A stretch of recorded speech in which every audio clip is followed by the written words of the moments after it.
This is one of the few definitions that I'll ask you to memorize.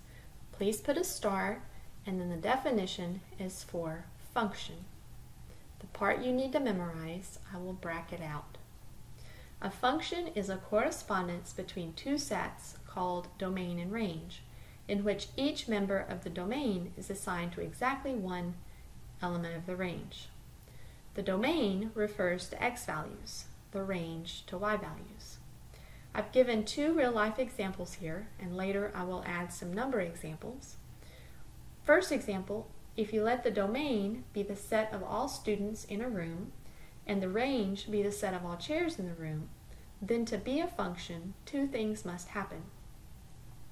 Each student who is in the room must have a place to sit, so must have a chair to sit in. And then further, each student must sit in exactly one chair. So you may not be spread out over more than one chair. Let's say we have someone with long legs and they choose to sit in a chair and then spread their legs out over another chair. That would make it not a function. One of the things that's important about function is that it relies entirely on the domain. In other words, there's two qualifications. Number one is that each thing in the domain has got to go somewhere, and then number two is that that thing in the domain has to go to exactly one range element. There can be extras left over in the range, so in this situation you could have extra chairs that are not being sat in. That's perfectly fine. There is also something that would be socially unacceptable but would not fail to make it a function.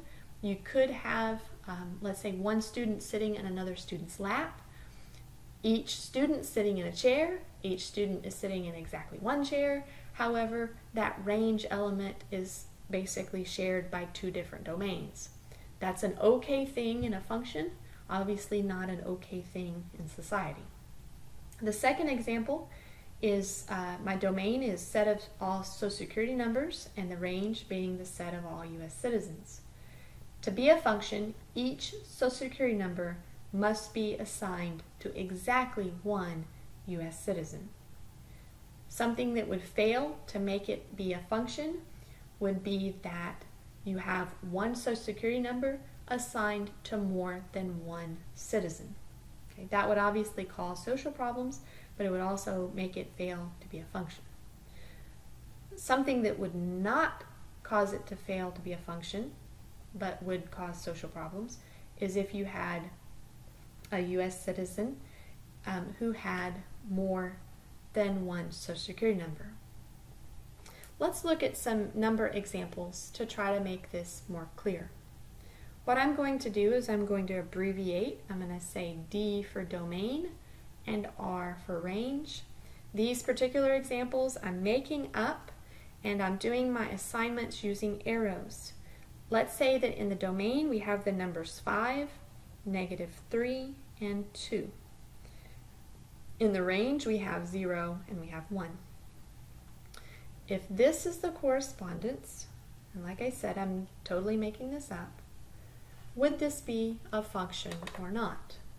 To check it, two things. Make sure that each thing in the domain goes somewhere. In other words, 5 goes to 0, -3 goes to 1, 2 goes to 1. Nothing in the domain is left out. So the first qualification is met. Now, the second thing to make sure of is make sure that each domain goes to exactly one place. So this goes to exactly one place, exactly one place, exactly one place.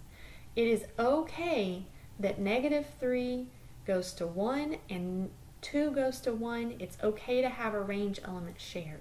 This is a function.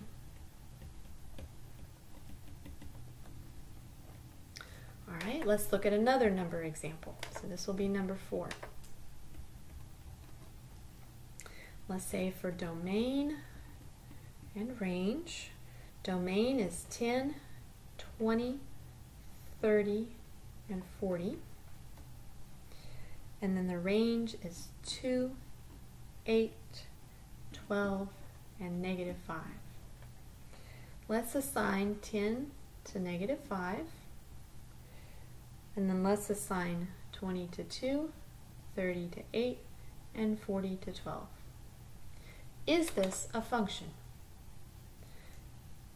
You have to make sure that each member of the domain is assigned to an element of the range, and they are. You can see that each member of the domain goes somewhere.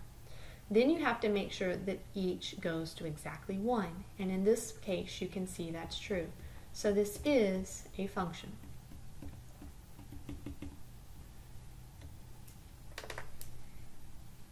Okay, I'm going to do 2 other examples. Example 5, domain, range. In the domain, let's say we have 6, 3, and 9. In the range, 0, 7, and 2. Let's assign 6 to 0, 3 to 7, 9 to 7, and 9 to 2. So to determine if this is a function or not, we have to check 2 things. Does each thing in the domain go somewhere? Yes. Does each go to exactly 1? Well, 6 goes to exactly 1 thing, 3 goes to exactly 1 thing, and then we have a problem here because 9 goes to 2 different things. So it is not okay to have a domain having 2 different assignments. So this is not a function.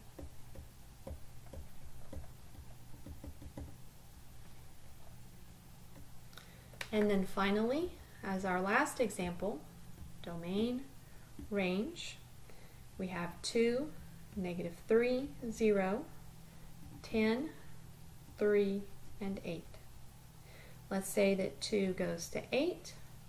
Let's say that 0 goes to 3, and that's it. So first thing we have to check is to make sure that each element of the domain goes somewhere. Well, that's a problem because that has nowhere to go.